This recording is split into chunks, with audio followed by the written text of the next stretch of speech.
हर जाति में एक एलीट होती है, वो चाहे चावल जाति हो, चाहे राजपूत हो, चाहे ब्राह्मण हो, जो पैसा कमा के ऊपर चले गए वो एक अलग ब्रीड हो जाती है फिर। तो एलीट जो है वो ब्राह्मण एलीट ने अब गरीब ब्राह्मण का साथ छोड़ा, अमीर राजपूत जैसे होता गया उसने गरीब राजपूत का शोषण किया, अमीर बनिया जो था उसने गरीब बनिया का शोषण किया। ये क्योंकि this is the natural order of things, ऐसी चीजें होती हैं।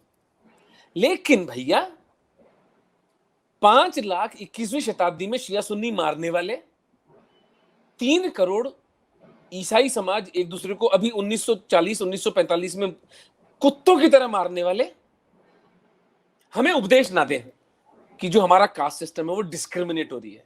हमारा कास्ट सिस्टम बहुत बढ़िया है। हमारा कास्ट सिस्टम हमारे को एक ऐसा सोशल मिलियू देता है जिसमें हम सुरक्षित रहते हैं, हम अकेले नहीं पड़ते, हमारे घर में कोई दुर्घटना घट जाए तो उसका एक कुशन है, वो उसका एक उसको झेलने की व्यवस्था है हमारे पास में। इसलिए कृपा करके हमें आप अपने जैसा बनाने का प्रयास ना करें। हम हमारे जैसे जो हैं वो बहुत अच्छे हैं, उसका क्रिटिकल एनालिसिस डेटा और स्टैटिस्टिक्स की तरह करके देख लें। जी,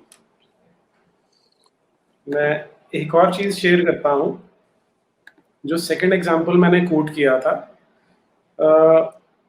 एक जो ऑब्जेक्शन किया जाता है वो ये है कि ये जन्मना व्यवस्था है कि जन्म से ब्राह्मण बन गया, आपने उसको सर पे बिठा दिया, जन्म से क्षत्रिय बन गया। हालांकि उसमें एक चीज जो मैं कई बार पहले भी डिस्कस करता हूं कि अगर फिजिकल ट्रेट्स आप देखिए कि जो माता पिता होते हैं, जो बच्चा है उसके फिजिकल रिजेम्बलेंस माँ बाप से होती है, उसकी ओवरऑल जो फिजिक है वो भी माँ बाप से रिजेम्बल होती है।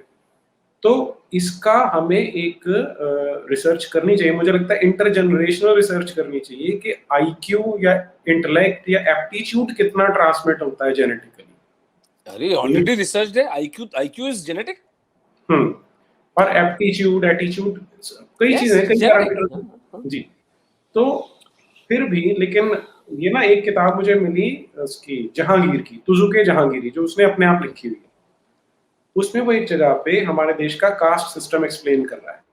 अब जो पिछला मैंने रेफरेंस दिया मेजर वाला, वो लगभग 2300 साल पुराना है, जहांगीर वाला 400 साल पुराना है।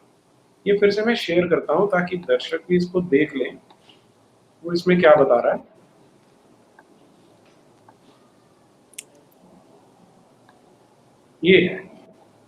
ये है उसका पेज नंबर 357, टॉपिक चल रहा है हिंदू कास्ट्स। इसमें वो बताता है the learned of India have established 4 modes of life for the caste of Brahmins, which is the most honoured caste of the Hindus, and have divided their lives into 4 periods. These 4 periods they call the 4 ashrams. आगे वाला important है बहुत। The boy who is born in a Brahman's house, they do not call him a Brahmin till he is 7 years old and take no trouble on the subject.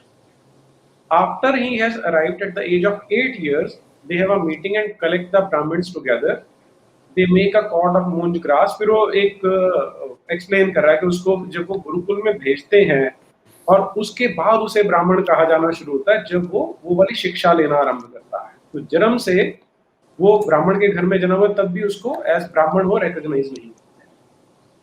अच्छा, एक बात इसका मैं उत्तर देता हूँ आपको। जी, आई एम सॉरी, आप कुछ बोल रहे थे, मैंने काट दिया। हम ये कह रहा था कि वो जहांगीर रेफरेंस दे रहा है जिसको हम ना तो ये बोल सकते हैं कि आर्य समाजी है या संघी है या भक्त है।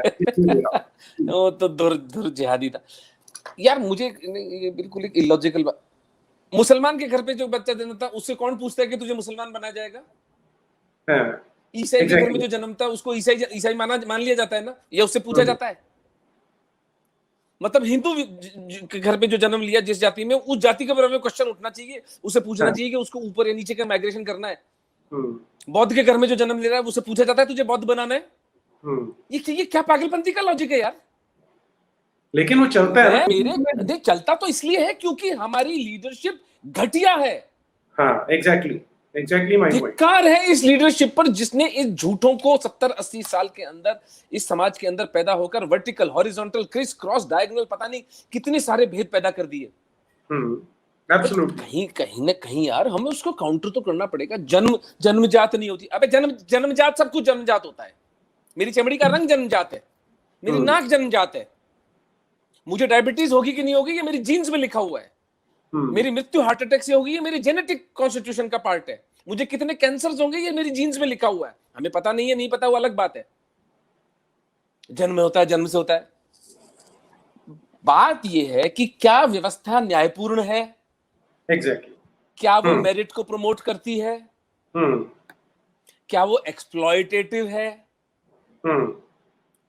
तो अगर हम कंपैरेटिव तुलनात्मक अध्ययन करें बाकी धर्मों से तो Hinduism is the least exploitative. मैं ये झूठ तो नहीं कहूंगा कि एक्सप्लॉयटेटिव नहीं है, क्योंकि मैंने खुद ने जीवन में शायद कभी ना कभी किसी का एक्सप्लॉयटेशन तो किया है, क्योंकि मनुष्य स्वार्थी होता है। मैं यहाँ कोई मॉरल ग्रैंड स्टैंडिंग लेने के लिए नहीं खड़ा हूं, मैंने किया है, मैं ओपनली बोल रहा हूं। मैं साधारण तुच्छ प्राणी हूं, जो मुझसे एक्सप्लॉयटेशन हुआ है उसका पाप भगवान कृष्ण मुझे देंगे, उस पाप का सजा। अगर किसी का भला किया है तो उस पुण्य का फल भी मुझे मिल जाएगा।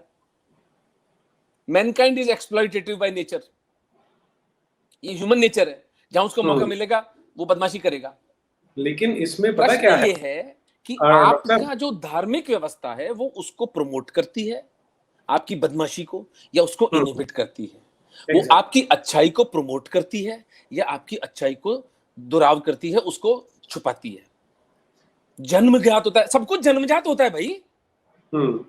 जन्म को कैसे डिफाई करिएगा? जन्म तो परमात्मा की सबसे बड़ी गिफ्ट है। जब व्यक्ति मरता है उसकी इलेक्ट्रिकल बॉडी, कठोपनिषद में सब लिखा हुआ है, जब इलेक्ट्रिकल बॉडी उसकी सूक्ष्म शरीर धारण करके परमात्मा के चरणों में जाती है, तो वो जो महापुरुष होते हैं, जो अच्छी आत्माएं होती हैं, वो तो गर्भ का चुनाव करते हैं कि मैं अमुक घर में पैदा होऊंगा ताकि मैं धरती पर जाकर अपने कर्म का निर्वहन कर सकूं। बाकी प्रश्न वही है, is it fair, is it merit, does it sustain merit, and is it just?